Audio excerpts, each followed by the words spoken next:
I only eat and sleep, and yet the villain still loses. My family used to make a living slaughtering pigs. Who would have thought fate could be so perverse that I, a girl, would be mistaken for the daughter of the richest Hayes family in the country? Even I could hardly believe it myself. The day the Hayes family came to take their biological daughter home, everyone was sure that the girl who had been swapped with me would never return. Yet she did come back. Even more striking, she clutched a thick little book called the Scientific Pig Raising Handbook like it was a treasure. As for me, I casually slid both hands into my pockets and strolled along. When the eldest of the Hayes family, a stern man with the commanding air of a CEO, came to fetch me, he glanced at me with little kindness. His voice was cold and decisive. "Where's your luggage?" I answered matter-of-factly, my voice lazy as if utterly exhausted, too lazy to bring any. "Just hauling this body into the car wears me out. Luggage is one thing I can skip."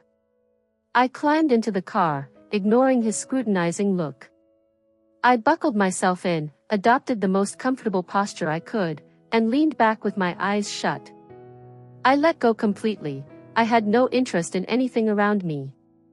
Luke Hayes, my brother, regarded me as if he were studying an abstract piece of art, full of hidden meanings and baffling shapes. His expression mixed curiosity, astonishment, and something like annoyance. I forgot to mention. Luke Hayes, my brother, is a domineering CEO type who naturally stands at the top of the household. He's powerful, competent, and cold, the archetype of a successful man. And me? I'm the real young lady who'd been swapped long ago, now returned from a remote village.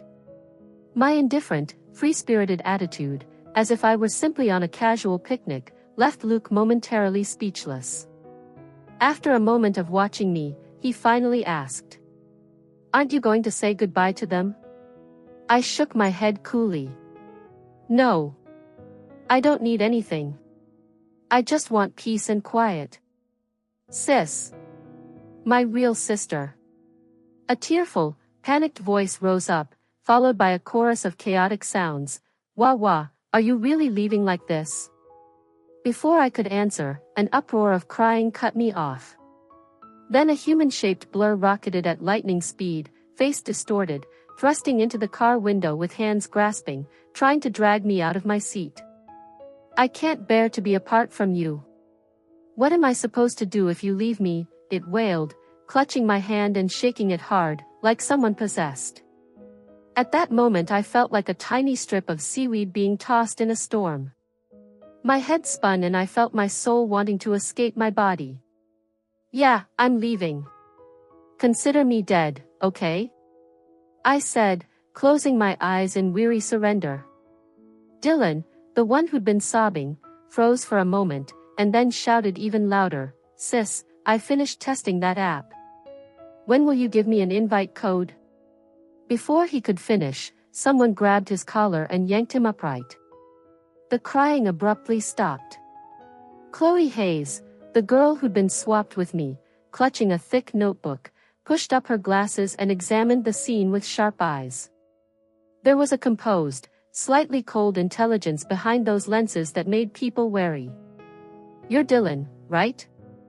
My parents told me you've been watching the 8 pigs in the yard, yes?"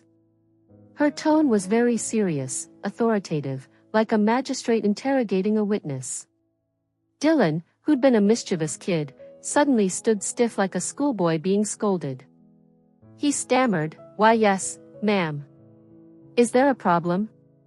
Chloe flipped her notebook open, pulled a pen from her pocket, and fired questions at him. "What time do you feed them every day? What's their food? How do the pigs eat? Do they exercise after eating? Any abnormalities in their waist?" With each question, Dylan's mouth opened a little wider, his expression hanging in the air like a frozen recording. Luke Hayes, the icy man, wasn't surprised. He only raised an eyebrow and watched quietly. I looked at Chloe and felt a flicker of surprise. From a pampered daughter of wealth, she didn't seem regretful at all. If anything, she adapted quickly to her new role as a member of a pig farming family. When Chloe caught my eye, she nodded politely. I smiled and pointed at Dylan, who still stood like a statue, and said to her, "Dylan's good at this. If you have ideas, tell him to do them." Chloe's eyes lit up. She thought for a moment and nodded. The Hayes family must have a lot of money. By the time we arrived at their mansion, it was nearly 10 at night, much later than my usual bedtime. My eyelids felt glued shut. As soon as we stepped inside, a voice so syrupy sweet it bordered on tacky woke me up, nearly shattering the last of my drowsiness. "Big brother, you're finally home at last. Aunt Martha, hurry and bring out that chicken congee I asked you to prepare." Big brother must be exhausted from the road, he probably can't eat well. A beautiful woman in a flowing white dress darted up to Luke Hayes, clinging close as she fussed and asked after him with gentle concern. Her brows drew together slightly in a look of tender worry.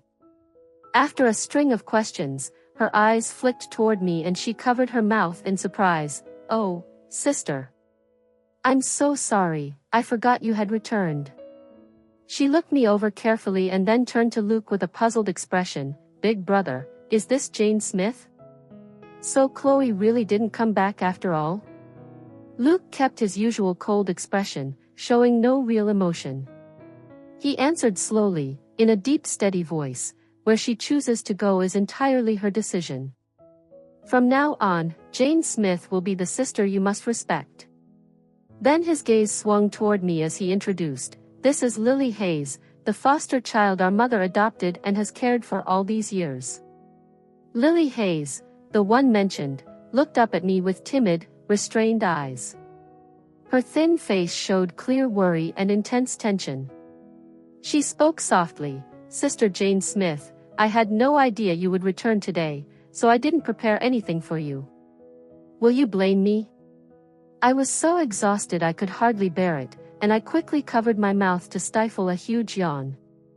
I may have been standing there, but my spirit had long since drifted away from this body. "Is everything finished? If so, I'm going straight to bed," I said. Luke observed everything, rubbing his forehead lightly. His handsome face showed signs of deep fatigue. His voice softened slightly. "A long day on the road must be tiring. Take her to her room so she can rest." Lily hesitated a little, bit her lip, and answered softly, "But, your room isn't ready yet." Luke lowered his hand, frowning with surprise. "How could that be? I gave very specific instructions before I left." His sharp gaze swept to Aunt Martha standing nearby. Lily quickly waved her hands and tried to explain, "It's not Aunt Martha's fault. It's all my fault. I thought you'd return soon, so I meant to give my room to you, but I have too much stuff and I haven't finished clearing it out." When she said that, she looked as if she might cry. Luke's frown deepened. He clearly felt annoyed. "There are other empty rooms upstairs. Just tidy one up temporarily. But my room has the best light. As the Hayes lady, you should obviously stay in the nicest room. Honestly, it's my fault, I should have moved out earlier. I really shouldn't have stayed there from the start. Or, tonight you can sleep in my room." "I'll sleep anywhere, sister." Lily Hayes wiped her tears, trying to appear strong as she looked straight at me. Her voice caught midway, filled with longing. Through her eyes, even Luke seemed to waver, his usually composed face starting to crack a little. "Because me?" I was already leaning back against the wall, eyes closed, sound asleep as if none of this concerned me. I slept straight through until noon the next day. When I opened my eyes, I found myself in a completely unfamiliar room. Not that I panicked. As a kid, once when I went with my father to slaughter pigs at night, I got so sleepy on the way home at dawn that I collapsed into a haystack by the roadside and fell asleep. My father, walking ahead, turned around and didn't see me, nearly scared out of his wits, thinking I'd been kidnapped. My mother nagged him for a whole month afterward. From that day on, my little brother Dylan, just a tiny kid back then, was assigned a mission, watch your sister. Don't let her fall asleep randomly wherever she goes. When I came downstairs, Luke and Lily were already seated at the dining table. Luke looked up as I appeared, his face visibly relieved. Probably because not many people could sleep like the dead, completely unresponsive no matter how much they were called. If he hadn't felt my body still warm, he might have actually called an ambulance. I sat down. Luke asked a few questions, reminding me that if I needed anything, I could list it out and he'd have his assistant buy it later. Across the table, Lily bit her lip as though she wanted to say something but kept holding back. As for me, I wasn't about to start talking. Anyone who could get an extra word out of me deserved an award. Even Dylan, to hear me talk, had often cried and begged endlessly. I waited until all the dishes were served, then picked just one plate in front of me and ate slowly, bit by bit. Luke glanced at me once, then again, and finally couldn't help asking. With so many dishes, why are you only eating that one? He paused, then softened his tone. This is your home now. Don't be polite. Eat whatever you like. It was as if Lily had been waiting for this. The moment she heard it, she eagerly placed food into my bowl. Sister, you probably haven't eaten these dishes before. Try them. I know your family used to work in a slaughterhouse, so. She gasped, quickly covering her mouth, her eyes wide and innocent. I didn't mean anything bad. I wasn't looking down on slaughterhouse work. I just mean, living like that must have been so hard on you. Now that you're home with the Hayes family, it won't be the same anymore. Whatever you want to eat, just tell me, I'll ask Aunt Martha to cook it for you. She watched me closely, like she was waiting for me to burst into grateful tears. I only gave a flat thanks.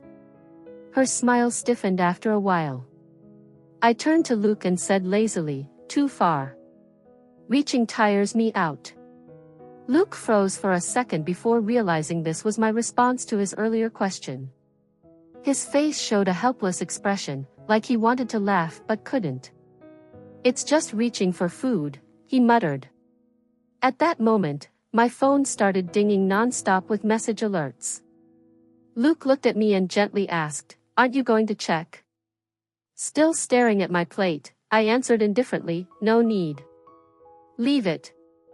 Lily's eyes lit up with what looked like eagerness to prove her concern. She quickly reached for my phone. What if it's something urgent? Even if you're back with the Hayes, you can't just cut off your old friends. She opened the phone.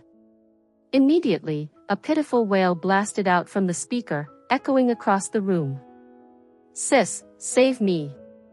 Please. That so-called sister is a demon in disguise. She stayed up all night drafting pig farming plans. Just the section on postnatal care for sows had 100 detailed points. She says she's going to expand the butchery, open a processing plant within 6 months, and list the company on the stock exchange in 3 years. At 6 in the morning she dragged me out of bed to check the health of every pig one by one, then forced them into aerobic workouts. I don't want my whole life tied to pigs. Even if we go public, I refuse to be the young master of a slaughterhouse. The miserable cries filled the room.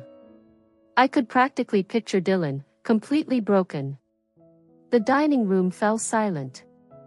Luke straightened up, adjusting his posture like he was trying to steady himself. I'm done. You all continue without me. With that, he rose and strode out to work. For some reason, he looked as though he'd just been injected with a full dose of multivitamins, suddenly energized. As for Lily, who had been trying hard to play the gentle younger sister, the incident left her quiet and subdued, behaving meekly. I, on the other hand, began to think. The girl who had been swapped with me, Dylan's real sister, was she truly that terrifying? From Dylan's messages flooding in, I finally grasped the situation. Chloe Hayes was a true workhorse. Not only did she stay up nights drafting plans, she immediately started remodeling the pigsties, implementing scientific breeding and slaughter methods. She even visited Ba Zhang's butcher shop herself to study the market, working non-stop before launching bold reforms. And it worked. The Foster family butcher shop saw a huge transformation, customers flocked in, sales boomed, business was livelier than ever. But Dylan, being the only one under Chloe's command, had to run ragged, constantly ordered about. Yet even that wasn't the most frightening part. The real shock was that the butcher shop was only Chloe's side hustle. Her main job? Project team leader at Hayes Industries. And that position wasn't handed to her by her parents. She'd hidden her identity, applied with her own resume, and worked her way up from an entry-level staffer, climbing each rung with her own ability. Nobody at the company knew she was the Hayes family's daughter. It was terrifying, almost unbelievable. Suddenly, I sympathized with Luke's frazzled state this morning. Having a sister like that, always quietly planning to outmaneuver you, how could anyone stay the undisputed boss?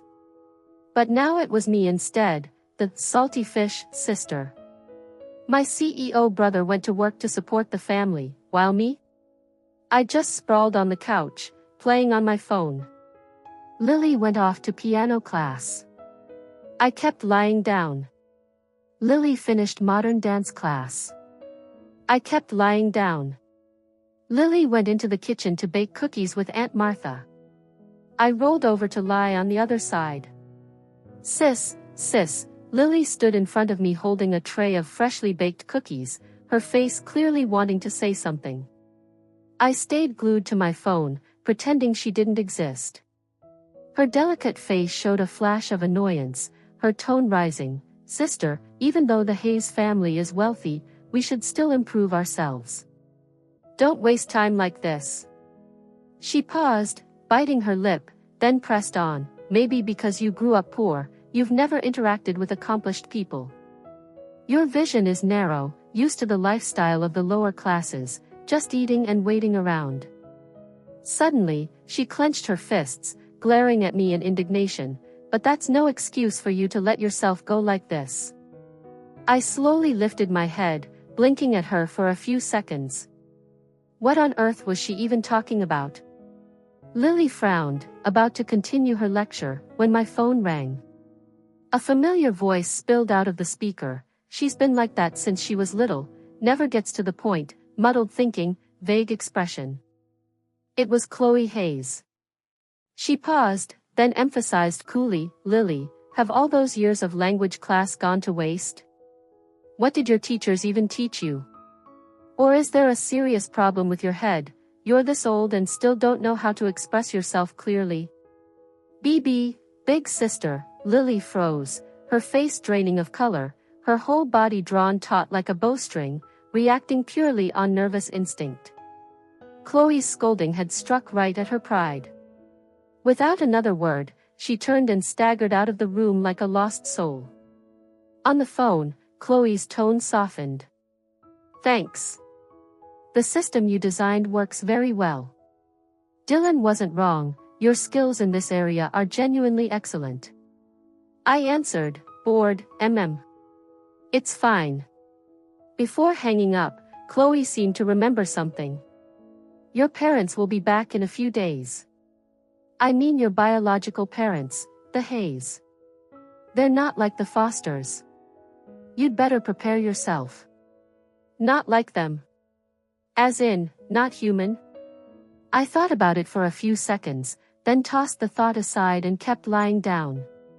My life at the Hayes place really wasn't different from my life with the Fosters, just a change of couch. I had to admit, though, the massive sofa in the Hayes living room was intoxicating. For days now, except when I went upstairs to sleep, I barely left it. I even considered sleeping on it full-time for convenience.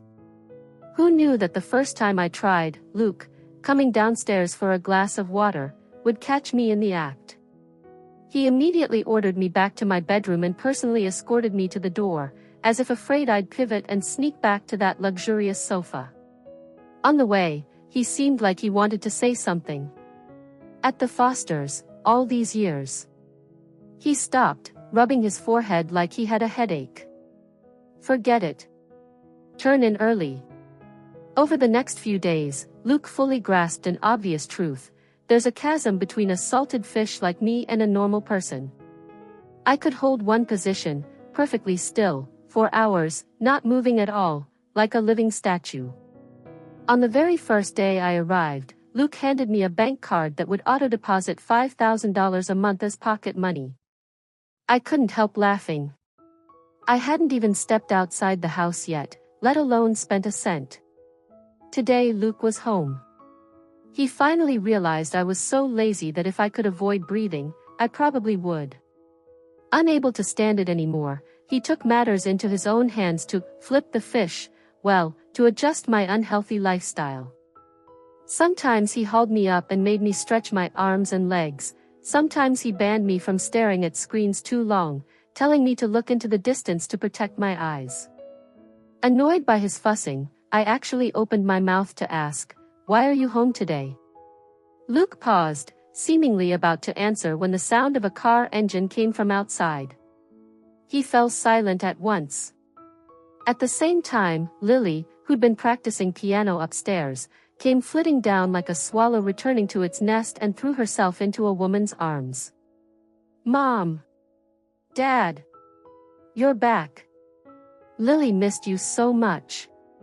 The woman hugged her, cooing, "Sweetheart." The man beside her joined in, and the three of them cuddled and chattered away. Mrs. Hayes launched into an animated account of their trip, taking out souvenirs and presenting them one by one. Lily was the perfect audience, even clasping her cheeks and exclaiming, "Wow," now and then, creating a warm, TV commercial version of family bliss. Even at dinner, mother and daughter never stopped chatting. Mr. Hayes smiled on, clearly content. A picture of harmony and warmth. Except that Luke and I stood outside the frame. Luke was especially quiet today. He glanced at me, and his eyes seemed to hold a trace of sympathy, a hint of comfort. Then he looked at Lily, happily showing off the gifts, and said in a low voice, "All right, it's dinner time. Save the presents for your room and open them later." He turned to Mrs. Hayes, softening a bit. "Mom, it's your first time meeting Jane. You didn't prepare a gift for her?" Mrs. Hayes hesitated and let out a long "oh," as if suddenly remembering I existed. She patted her forehead and hurried to find something to give me, but Lily had already opened everything. Without thinking much, she took the gift in Lily's hands and passed it to me. "Jane, this is for you. I forgot to buy something just for you, next time I'll make it up to you." Mr. Hayes chimed in, "If your mother's giving it, just accept it. It isn't that she forgot you, she just didn't think of it then." In my head, I thought, if Chloe were here, she'd cut in immediately. What kind of language class did Dad take? That's all meaningless fluff. I refused the re-gift. These have already passed through someone else's hands. I don't need them. The temperature in the dining room dropped like a cold draft had blown through. Mrs. Hayes looked embarrassed, her voice a little choked. "Jane, are you blaming me? I didn't mean anything by it. I'll make it up to you next time, all right?" Mr. Hayes set his chopsticks down with a loud clack, his face darkening. "That's outrageous. Is that how you speak to your mother?" Luke rubbed his temples, like he was suffocating under the pressure. In the taut silence, Lily spoke up tentatively. "Those gifts. I don't need them anymore. Mom can give them all to my sister." Mrs. Hayes immediately looked stricken and grabbed Lily's hand, her voice dripping with affection. "My sweet girl, you're always the most considerate. Tell me what you want and I'll buy it all for you." "Yes, thank you, Mom." And just like that, the two were back to being sweet and snug, as if nothing unpleasant had happened. The little wave that had started to rise in my chest quietly subsided, like it had never been there. After dinner, everyone gathered on the sofa to chat and relax. Mainly, the Hayes parents focused on Lily, asking questions, fussing over her. Luke flipped open his laptop and started working almost immediately. I buried myself in my phone, returning to my rightful place, the sacred sofa corner. Mrs. Hayes glanced at me and Luke, clearly displeased. In her eyes, only Lily was a truly dutiful child, the two biological ones were cold and unfilial. After being away so long, we'd come home without asking after them, offering comfort, or even sitting to talk. A giant question mark popped up over my head. Mr. Hayes nodded vigorously beside her, fully endorsing the sentiment. Dad agrees completely. Absolutely. He went on, back when Chloe was home, it was the same, cold as ice, always buried in work, never caring about her parents. That's why we adopted Lily, to finally feel what it's like to be loved and cared for by a child. Now our biological daughter is back, and what do you know? Still no effort to please her parents, just clutching that phone like it's dearer than us. Thank goodness we have Lily, or your poor old parents would have died of loneliness by now. Hearing this, I was almost at a loss for words. Something lodged in my throat, I wanted to speak but didn't know where to start. I looked at Luke, still calm as ever, as if this had happened so often he'd grown numb. Out of nowhere, the conversation veered toward my schooling. Mrs. Hayes suddenly asked which school I was attending. Lily, who was my age, was a senior at the prestigious Northwood High. Mentioned school and her face lit up like the sun. Mrs. Hayes beamed with open pride, as though she'd given birth to a genius herself. I was still focused on my phone when I replied flatly, I'm self-studying at home. Mrs. Hayes frowned, repeating in disbelief, what do you mean, self-studying at home? Is that some kind of international school? Lily burst out laughing, then quickly covered her mouth when everyone turned to look at her. Sorry, sis, I didn't mean anything. It's just. I found it funny that you'd call not going to school, self-studying at home. She seemed ready to laugh again, but Mrs. Hayes's sharp voice cut her off. What? You're not in school? I answered with a light still glued to my screen. The truth was, I'd hated going to school since I was little. At this point, I'd always studied on my own, never setting foot in a real classroom. At first, my foster parents, the Fosters, had wanted me to live like an ordinary child, go to school, enjoy life in class. But on my very first day, I not only made the teacher cry, I made the entire class cry too. From then on, their dream of our daughter going to school remained forever a dream. They worried so much their hair turned gray overnight. Thankfully, Dylan had once blurted out a line that, at least in his mind, made sense. There's always a gap between gods and mortals. Forcing gods to live among mortals only brings suffering to both. He got beaten soundly afterward, but because of that, I never went to school another day in my life. Still, in recent years, the old principal kept urging me to enroll, especially since I was nearing the big college entrance exams. He hoped I could participate officially as a registered student. By now, Mrs. Hayes's face had darkened. She turned to her husband, we must quickly arrange for her to attend school with Lily. How can the Hayes family have an uneducated child? People will laugh their teeth out. How could I even show my face outside? Even if it's just symbolic, it's better than her wasting time glued to her phone all day. Lily, obedient as always, asked with a tinge of concern, but sister's never been to school. Will she be able to keep up?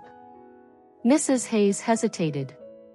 Mr. Hayes, however, was ice cold. She's Lily's age, so she should be in 12th grade. What, put her in a lower class? After the college exams, we'll just send her abroad to some random university, at least she'll have a diploma to show. They went on discussing, not once asking my opinion. Luke stayed silent, only frowning at me as though he wanted to say something but chose not to. Mr. Hayes concluded, I've got some connections with Principal Davis at Northwood. They'll give me face, accepting one more student won't be a problem. As he looked at me still buried in my phone, his eyes flashed with disgust and regret. He probably thought it would have been better never to reclaim me at all. At that very moment, I was busy texting. Me, agree. Davis Whitebeard, agree to what? Davis Whitebeard, you mean agree to enroll at Northwood? Davis Whitebeard, finally, you're leaving your cave. Mrs. Hayes personally took me to the school for enrollment. Lily walked ahead like a tour guide, pointing out each building and chatting enthusiastically, like she was reading aloud from the school brochure. Clearly, she was deeply familiar with the place. I trailed behind with my hands in my pockets, strolling slowly, silently comparing her tour with the endless descriptions Principal Davis had already given me over messages. Though it was my first time setting foot on campus, I already knew every corner, even the cafeteria's most popular dish, thanks to him. The vice principal came out to greet us personally, an extraordinary show of courtesy. He apologized that Principal Davis was away on urgent business but assured us all preparations were complete. Then he solemnly handed me a brand new student ID card, marking my official entry into Northwood. Mrs. Hayes was stunned, her expression a mix of shock and pride. Even for the wealthy Hayes family, Principal Davis was a figure of real influence. If he didn't want to give someone face, no one could force him. Yet here, the vice principal himself welcomed me, hinting that Davis would have come personally if not for business. Mrs. Hayes couldn't hide her delight. Her eyes lingered on Lily, silently calculating that perhaps it was Lily's academic brilliance combined with the family's wealth that had earned such special treatment. The enrollment process went quickly and smoothly. While waiting for paperwork, the vice principal stepped out to take a call. Returning, he said, Principal Davis is on his way back. If you're not in a hurry, you could wait, he very much wants to meet you in person. Mrs. Hayes's face lit up, she nodded eagerly like a pecking chicken. Holding Lily's hand, she gushed, thank you so much for caring about Lily. With the school guiding her, we're completely reassured. The vice principal replied politely, Lily is bright and diligent. Her grades are always at the top. Truly a blessing for you. Hearing her daughter praised, Mrs. Hayes glowed with joy, beaming ear to ear. The two of them continued their pleasant chatter while I, the supposed protagonist of the day, was ignored like a piece of furniture. Once my paperwork was complete, I grabbed my student ID and slipped out of the office. Just then, my phone buzzed with a new message. Davis Whitebeard, half an hour more and I'll be there, wait for me. Me, already left.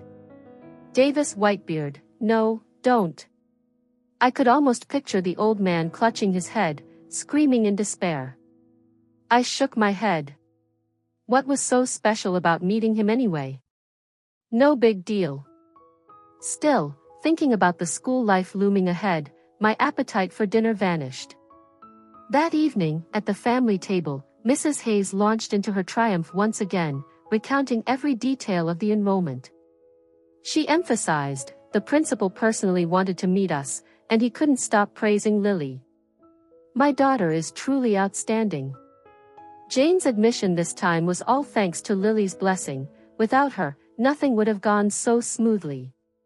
Mr. Hayes nodded in satisfaction. True, the school gave us no trouble at all. Probably because Lily's already studying there. And isn't Northwood on the list for direct admission to Harvard this year? Registration should be about now. Lily answered calmly, I've registered, but the results haven't been announced yet. Mrs. Hayes's smile was so wide it practically split her face. My Lily will definitely be chosen. Who could possibly outshine her? The family bustled with laughter, as if Harvard was already guaranteed for Lily. And then Luke, silent until now, suddenly spoke, that direct admission slot at Northwood isn't easy. From what I recall, Lily's grades might still fall a little short, don't they? The atmosphere in the room dropped instantly, heavy and suffocating. Mrs. Hayes's face hardened, her voice sharp with displeasure. Lily, lacking? Who could she possibly be lacking compared to? Principal Davis praised her endlessly. I set down my chopsticks, turned toward Lily, and asked calmly. So then, Is the reason Principal Davis admitted me to Northwood because of you? Because of your relationship with him? For a split second, Lily's clear eyes glimmered, but the smile on her lips remained poised, elegant. Not exactly, sister. I'd say it's mostly because of the Hayes family's reputation. After all, you're a Hayes daughter too. Mrs. Hayes frowned, shooting me a reproachful look. It was thanks to Lily acting as a bridge that everything went so smoothly. She's already a student at Northwood, so of course the school was more willing to accept another student from our family. As her elder sister, you ought to be grateful to her, not say things like that. Sensing her mother's displeasure, Lily gently placed her hand over hers, her voice sweet as honey. Please don't mind, Mother. It's nothing. I'm sure she just doesn't realize how hard it is to get into Northwood. She's never been to school before. At that moment, the rice in my bowl suddenly tasted bland. A sigh escaped me as I thought back to the Foster family. Even with pigs squealing in the yard all day, the memory felt far more comforting than this polished but hollow household. Once my admission was settled, the Hayeses all but forgot I existed. Their time went into shopping trips and social banquets with Lily at the center. Each time someone praised her, Mrs. Hayes beamed like she'd unearthed a 1,000-year-old ginseng root. Meanwhile, Luke, their biological son who had worked himself to the bone at the company for over 20 years, rarely heard a word of praise from his mother. If even their own son was overlooked, then what chance did I, a daughter picked up by mistake, ever have? But that suited me fine. The less attention, the more peace. No tedious social obligations to worry about. Recently, after Dylan's relentless nagging for days on end, I finally caved and gave him an invitation code. It was for a little game I had developed, later picked up by Old Man Davis as a communication tool, that had become surprisingly popular in certain circles. To play, you had to pass a test and have an invite code. Dylan had been drooling over it for ages, and after passing the test, he begged day and night. Well, if the rookie wanted to suffer, I would oblige him. That evening, when Mrs. Hayes was preparing to take Lily to another party, Lily suddenly stopped in front of me lounging on the sofa. She stared at me with an unreadable flicker in her eyes, then tugged at her mother's hand. Mom, why don't we bring her along? Staying home all the time isn't good, she might get depressed. Mrs. Hayes glanced at me, saw me glued to my phone without lifting my head, and her brows furrowed as though she'd spotted something unlucky. Tonight's the Sterling clan's banquet, people of influence, high society. She sighed in irritation. Look at her. Clutching that phone all day like that, what a disgrace. Bringing her would only humiliate the Hayes family. To her, I wasn't a person but a prop. Children, whether by birth or adoption, were accessories to display, polished, presentable, flawless.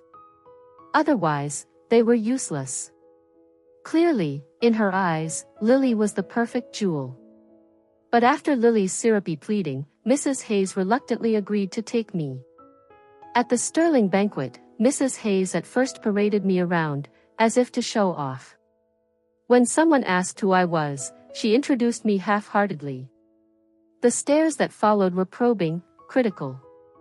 Unlike Lily, praised for her grace and chatter, I only gave polite nods and said nothing more. No small talk, no questions. Predictably, Mrs. Hayes's face grew darker and darker. Eventually, she abandoned me entirely, murmured a few instructions, and swept away with Lily. Before leaving, Lily cast me a look, unmistakably triumphant. How dull. I found a quiet corner, picked at some hors d'oeuvres, and pulled out my phone again. But the quiet didn't last. A shrill voice cut through the polished air. Hey, are you the long-lost Hayes daughter? You don't look like much. Compared to Lily, you're miles behind. I felt a group approach, led by a scowling young man whose eyes brimmed with disdain. I spared him a glance, then returned to my phone. His face twisted with anger. Hey, I'm talking to you. His tone grew more arrogant. I heard your family used to be butchers. Figures, you look like you've got nothing going for you. Laughter followed, mocking and cruel. Always around pigs, no wonder you don't know how to behave in a place like this. Hiding in the corner with your phone, huh? Still reclined, I didn't even lift my gaze. My voice was flat, edged with weariness. This place is full of pigs already. The boy froze, confused, until a companion whispered the meaning. His cheeks flamed red. Realizing I just compared him to a pig, rage boiled in his throat. Murmurs rippled across the room, drawing attention. Soon, Mrs. Hayes appeared with Lily, both glittering in their gowns. Seeing the scene, Mrs. Hayes's face soured immediately. Jane Smith, didn't I warn you? Don't cause trouble. Do you even realize what today is? These are people of status. Why must you always be so unruly? I put my phone down, lifted my chin, and replied slowly. He picked the fight, not me. The young man shot up, protesting loudly. I was just trying to talk to her. Mrs. Hayes's expression fell into bitter disappointment. The crowd joined in, eager to add fuel. That's right. She's the rude one. We didn't even mind her slaughterhouse background, and yet she dared compare people to pigs. How uncouth, just like some country bumpkin. Mortification burned on Mrs. Hayes's face. Seeing me still calm, still bent over my phone, her fury erupted. Smash! She snatched my phone and hurled it to the floor. Her voice trembled with anger. All you ever do is stare at this thing. She panted, chest heaving. None of my words ever sink in. How could I have given birth to a daughter like this? Clutching her chest dramatically, she staggered as if unable to breathe. Lily rushed to support her, soothing her gently. Others nearby chimed in to calm the situation. Children these days are all stubborn. It's just their age. Give it time, she'll grow out of it. I didn't respond. I just stared quietly at the shattered phone lying on the marble floor. Suddenly, a slender, fair hand gently picked it up and handed it back to me. Yours. Luckily, it didn't break completely. He winked, his warm smile melting the chill in the air. You play this game too? Your stats look decent. Let's trade tips sometime. His unexpected appearance hushed the room. Mrs. Hayes blinked, as if she couldn't trust her eyes. Mr. Sterling? You're here as well? The newcomer was Ryan Sterling, the host of the evening and heir to the powerful Sterling Group. He smiled lightly and addressed the room with easy courtesy. Mrs. Hayes, the game the young lady is playing isn't as trivial as it looks. It's a strategy project co-developed by several top universities, including the renowned Northwood. Anyone who makes it onto the leaderboard is considered prime talent by elite schools. Mrs. Hayes stood dumbfounded, struggling to process it all. Get noticed by top universities, through a game? Ryan sighed, a touch regretful. Back in my day, I was national valedictorian, but in this game? I only ranked second. He glanced at me then, openly surprised. I, too, was momentarily stunned, blinking as I tried to make sense of the turn of events. The room erupted, whispers, gasps, the mood completely flipped. The rude boy from earlier gaped, eyes wide. You mean, she has an invite code to that game? No way. How? Curiosity crackled through the crowd about the so-called mysterious game. The boy, an ardent fan, was practically trembling. He'd worshipped the game for ages but had never managed to secure an invite. His eyes shone, obsessed with everything about it, especially the name M, the number one on the global leaderboard. To him, M was a myth, a living legend he dreamed of meeting. M is too mysterious. Will I ever get to see them in this lifetime? I gave him a cool side eye. Humph. What's the big deal? Back home, Lily couldn't stop gushing about the game, her voice full of awe and excitement. Mr. Hayes, curious by nature, started asking questions, and she recounted every detail of the banquet. By the end, her eyes sparkled like stars. That is unreal. I heard they've held the top spot for ages. Too bad no one knows who they really are. Mr. Hayes frowned thoughtfully, then blurted, with that kind of skill, they might be a university professor. Lily shook her head, earnest and certain. No, Dad. As far as I know, no players are allowed to be over 20.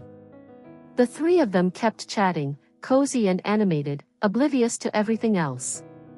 I yawned, suddenly tired, and slipped upstairs. Passing Luke's room, I glanced in. The lights were still blazing, our diligent CEO hadn't come home yet. And downstairs, not one of the three even mentioned his absence. Poor guy. I felt a strange kinship in our neglect. In a family of 5, it seemed only 3 names were ever spoken. It used to be Chloe, now it was my turn. Right then, I understood a little more why, after learning she wasn't their biological daughter, Chloe had chosen to go back to the Fosters. Time slid by like a breeze, and soon it was the first day of school. I was placed in Lily's class. The moment she saw me, she stared, eyes wide. Why, you're in this class too? It was the school's honors class. Even though I'd promised the old principal I'd attend, I kept my habits, sleep when I could, play on my phone when I felt like it. On day 1, the principal himself popped into the classroom to check on me. Once he confirmed I'd officially enrolled, he tucked his hands behind his back and left, beaming. He also quietly told the teachers, "Don't bother the girl. If she wants to sleep, let her. Don't wake her." Every little thing I did in class, no matter how minor, Lily reported home. With each update, Mr. and Mrs. Hayes grew more disappointed. Only Luke pulled me aside once. Naturally, I picked up a test paper at random, finished every question in 10 minutes, and handed it to him. After that, he never asked about my studies again. And so the days drifted on, until the school published the list of students granted direct admission to top universities. Lily's name was nowhere to be found. Mine, Jane, was there in bold, unmistakable print. When Lily brought the news home, the Hayes household exploded. There must be a mistake. Maybe the school mixed up the names, put Jane's where Lily's should be. Mrs. Hayes blurted it without thinking. Lily's eyes reddened, she pressed her lips together, fighting back grievance. The sight pierced Mrs. Hayes's heart. It's definitely a clerical error. I'll go to the principal tomorrow and demand they return the spot to Lily. Mr. Hayes only frowned in silence, but his eyes said it all. He didn't believe I'd been chosen. Luke alone spoke fairly. Jane's results are excellent. It's not surprising she was selected. That sentence kicked the hornet's nest. Lily burst into tears. I knew it. I'm only the adopted one, and she's your real sister, of course you favor her. This house was never mine. Maybe I should just leave. She ran off to her room, sobbing, with Mrs. Hayes throwing a few reproaches at Luke before hurrying after her, leaving the house in a heavy quiet. Mr. Hayes turned a withering look on his son, disappointment and blame etched on his face. His voice sharpened, scolding like to a negligent brother. What kind of big brother are you? Your sister is crying and you don't comfort her, instead you say things that cut like a knife. The words landed like blades, revealing how deeply displeased he was with Luke. Luke's gaze skimmed over me without a word of defense, as if to say I needed none. Then he faced his father, eyes steady, serious, suffused with a quiet sorrow. His voice was slow but firm, each word heavy as a stone. Dad, Jane is my sister too. Both Jiang Qiao and Jane are your daughters. He pressed on, you see Lily's sadness, her grievance, But why does no one see what Jane and Chloe have gone through? His words were a long-held ache finally voiced. Mr. Hayes stiffened, color rising in his face. He forced his anger down, his tone weighty. Are you questioning your father? Luke didn't flinch. He met his father's burning stare head-on, no fear, only a grown man's resolve to protect his own. In the end, Mr. Hayes had to accept the hard truth. Even as the biological father, in the face of his son's maturity, and the heir apparent to the family empire, he no longer had the leverage to dominate him. He muttered a few perfunctory lines to close the matter, then stormed off so briskly it felt like he was running away from reality. Luke turned back toward me, hesitation etched across his face. After a long pause, he reached out and gently patted my head, a warm smile softening his features. With complete sincerity, he said, Jane, congratulations. In truth, I couldn't have cared less about the direct admission. Principal Davis had pulled strings on his own, thinking he was doing me a favor. But in that moment, the warmth of my brother's hand lingering on my head spread through me, melting my indifference. For the first time, words slipped from the bottom of my heart. Thank you, brother. The Hayes couple wasted no time dragging Lily to see the principal in person. Out of concern, Luke took leave from the company to come along too. A matter tied to the direct admission list was serious, and the school treated it as such. Teachers were summoned, students were questioned, everything checked and verified. Principal Davis, stern and resolute, fixed his gaze on Lily first. You believe there's a problem with the admission list? Hiding behind her mother, Lily ducked her head and muttered, I'm not doubting, just, my sister's never been to school. How could she qualify for direct admission? Maybe the school made a mistake. I just don't want her to take someone else's spot. That wouldn't be fair. Her words made the conference room stir, eyes turned to me, full of curiosity, suspicion, judgment. Luke frowned and stepped forward, like a wall shielding me. Principal Davis's eyes swept over Lily, then settled on the Hayes parents. Jane Smith is your biological daughter. Others doubt her, yet her own parents won't defend her? Mrs. Hayes pursed her lips, her tone self-righteous yet rigid. Both girls are my daughters. I don't play favorites. I only want fairness. Only want fairness. How noble. Principal Davis chuckled, but it was a cold sound. He opened a thick file and began laying things out. Who says not attending school means knowing nothing? Some prodigies don't fit the mold. 1 year of self-study for them is worth 10 years in a classroom. He listed specifics. Here are all the national and international awards Jane has earned since childhood. She's taken gold every time. On this basis alone, she qualifies for direct admission to any top university. He flipped to another file. These are her published research papers, dating back to age 12. 23 patents. Her simplest work was the game she built at 9. He pulled out a phone and launched the very game everyone in town knew. Lily paled, trembling as if about to collapse. Davis's voice grew heavier, each word a weight. She isn't just talented, she's a rare treasure of the nation. If she wished, she could claim a diploma from any top university right now. This admission spot? She didn't ask for it. I forced the decision. Silence crushed the room. Mr. and Mrs. Hayes were the most stunned of all, frozen, unable to process. The daughter they had long overlooked, an undeniable genius. Mrs. Hayes's face twisted with conflict. She longed to step forward but couldn't. In the suffocating quiet, I tilted my head at Davis. Old man. He raised a brow, shot me a look that said cheeky brat, then burst out laughing. No manners. You should be calling me Grandpa.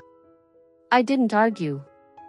Then, Grandpa Davis, does this mean I don't need to attend classes? He smiled kindly, like a gentle sage. You can skip class if you like. But exams? You'll still need to take them. I nodded half-heartedly and turned to leave. The crowd split down the middle like the sea for Moses. Calm, steady, I walked out. At the gates, Luke was already waiting beside the car. His eyes carried words unsaid, heavy with meaning. I didn't approach. Just then, Mrs. Hayes hurried after me, breathless. Jane, wait for Mom. Why are you walking so fast? She came close, smiling brightly, tugging my hand. Why didn't you tell us earlier? If you had, we wouldn't have had to come here today. Are you hungry? Let's go eat something nice. Then we'll shop, whatever you want, Mom will buy it. Beside her, Mr. Hayes said nothing, only nodded his tacit approval.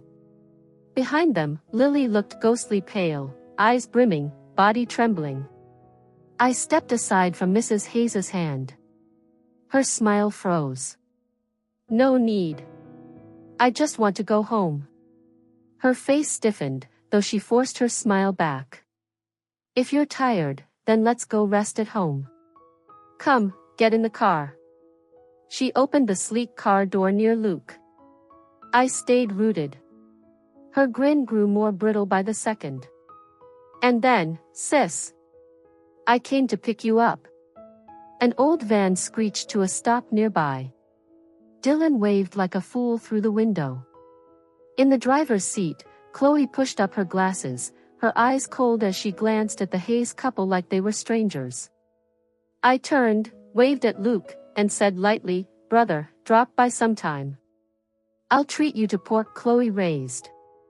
Hands in pockets, I strolled to the van.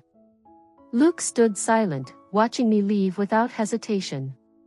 He recalled our very first conversation and murmured, almost to himself, so, the reason she carried no luggage, was this.